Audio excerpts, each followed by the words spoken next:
Kisah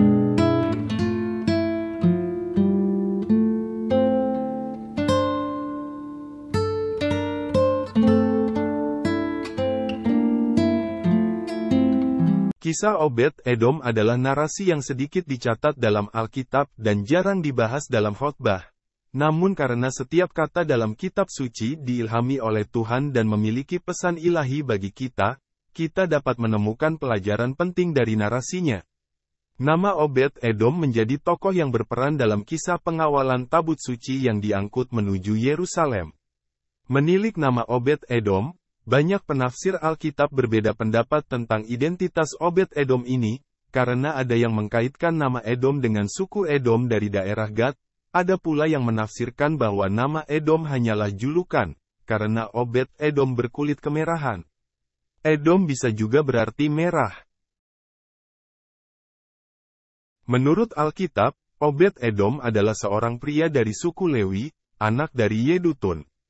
Yedutun bersama Asaf dan Herman, adalah pemusik dan pemazmur yang juga turut berkontribusi beberapa ayat dalam kitab Mazmur. Kita pertama kali membaca tentang Obed-Edom dalam 2 Samuel 6 ayat 10 ketika Daud membawa tabut perjanjian ke Yerusalem untuk tempat peristirahatan yang lebih permanen. Tabut suci itu pernah dikuasai oleh kaum Filistin, lalu kemudian direbut kembali dan bertahun-tahun berada di rumah Abinadab dan putra-putranya Eleazar, Uza, dan Ahio, 1 Samuel 5 ayat 1 dan 1 Samuel 7 ayat 1-2. Raja Daud memutuskan untuk membawa kembali tabut suci itu ke Yerusalem, dan ia menitahkan 30.000 orang laki-laki menjemput tabut suci di rumah Abinadab dan mengawal pemindahan tabut itu ke Yerusalem. Malapetaka bermula ketika mereka meletakkan tabut itu di atas kereta yang ditarik oleh lembu, bukannya mengangkut di atas bahu orang Lewi seperti yang Allah perintahkan dalam Bilangan 7 ayat 9. Kemungkinan, hal ini terjadi karena kegembiraannya, Daud lupa untuk mengindahkan peraturan pengangkutannya. Namun, apapun alasannya, Uza, Ahio, dan semua anak buah Daud dengan gembira segera mengusung tabut perjanjian ke Yerusalem dengan kereta lembu. Namun, dalam perjalanan, tiba-tiba seekor lembu tergelincir. Uza melihat hal itu segera bereaksi. Ia mengulurkan tangan untuk mengamankannya. Ketika tangannya menyentuh tabut itu, kemurkaan Tuhan berkobar terhadap Uza karena tindakannya yang tidak sopan. Oleh karena itu Allah memukul dia, dan dia mati di sana di samping tabut Allah, 2 Samuel 6 ayat 7.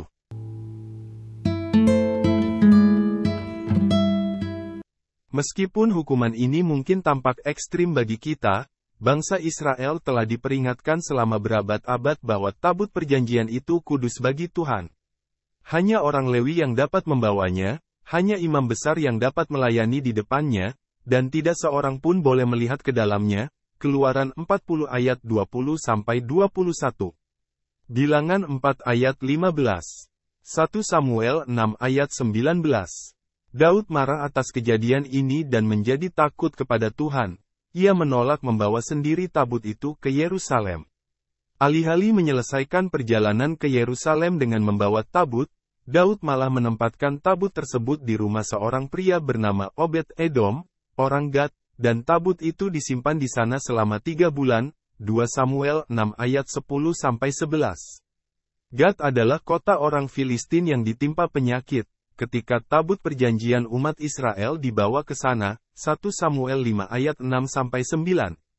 Selama 3 bulan tabut itu disimpan oleh Obed-Edom, Tuhan memberkati Obed-Edom dan seluruh rumahnya, 1 Tawari 13 ayat 13-14. Dari sini kita dapat menyimpulkan bahwa Obed-Edom adalah orang yang takut akan Tuhan dan memperlihatkan rasa hormat yang pantas terhadap tabut itu, tidak seperti Uza yang mungkin sudah terlalu akrab dengannya ketika tabut itu berada di rumah ayahnya selama 20 tahun. Obed-Edom tahu benar kejadian yang menimpa Uza, tetapi Obed-Edom tidak menjadi takut terkena malapetaka, dan ia tetap menyambut baik tabut tersebut dan memperlakukannya dengan benar. Memang benar, sebagai orang saleh, Obed-Edom tidak perlu takut. Orang benar berani seperti singa, Amsal 28 ayat 1. Bisa jadi dia berprinsip bahwa memiliki pusaka di rumahnya sebagai suatu pengabdian dan kehormatan yang tinggi dan bukannya sebuah ancaman, sehingga Tuhan menghargai sikapnya.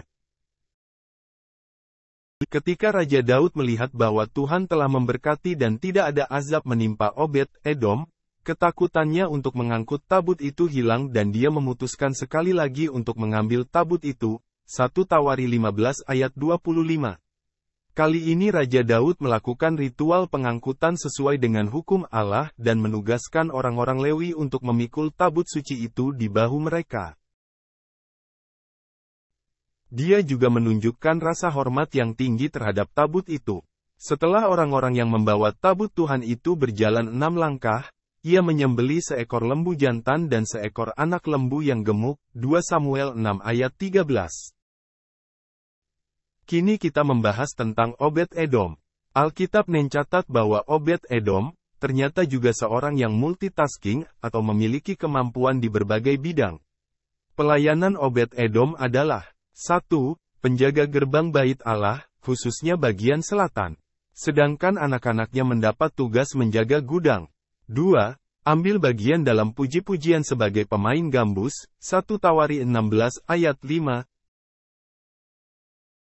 3. Bernubuat dengan diiringi musik. Dalam 1 Tawarik 25 ayat 1 tidak disebut secara detail nama Obed-Edom, tetapi dengan mengatakan anak-anak Yedutun, berarti Obed-Edom termasuk dalam kelompok yang bernubuat ini.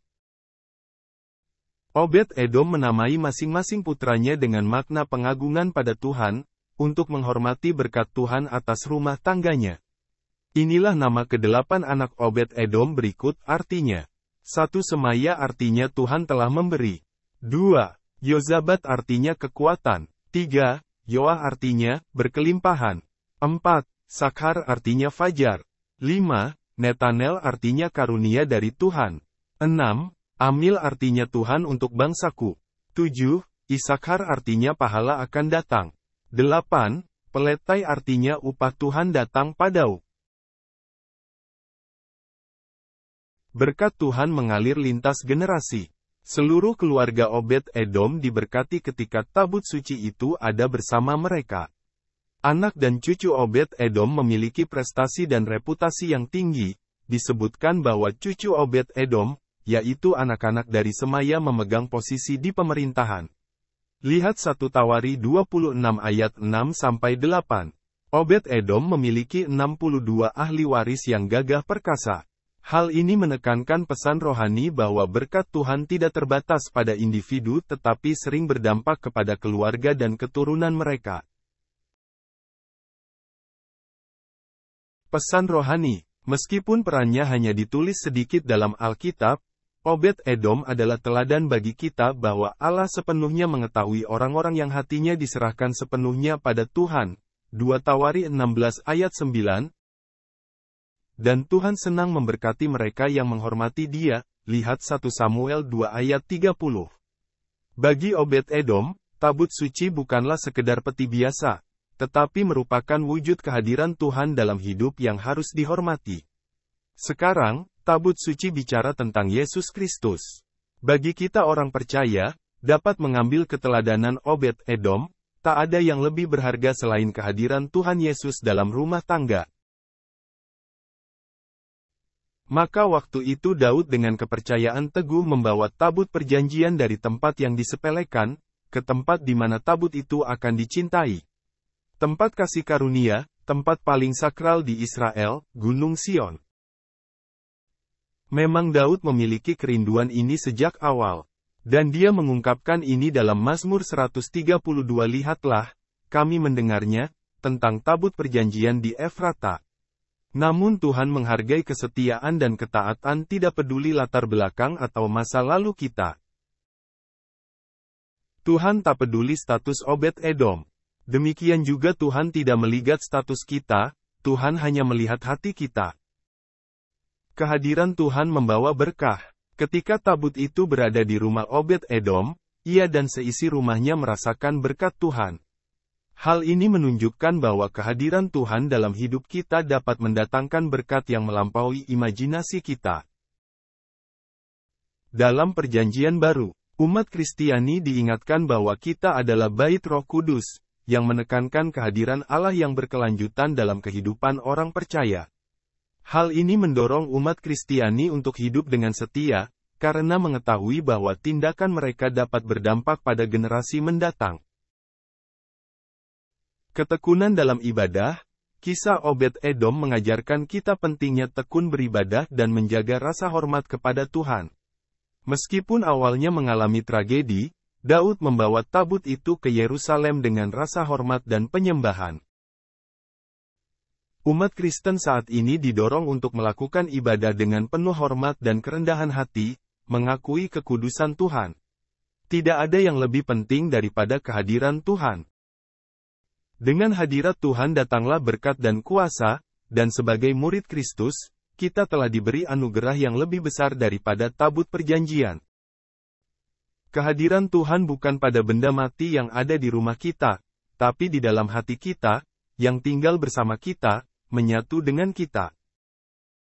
Hadiah yang luar biasa, berkat-berkat apa yang dijanjikan kepada kita dengan Roh yang berdiam di dalam diri kita dan mengasihi kita. Sekian pendalaman Alkitab kita kali ini. Tuhan Yesus memberkati.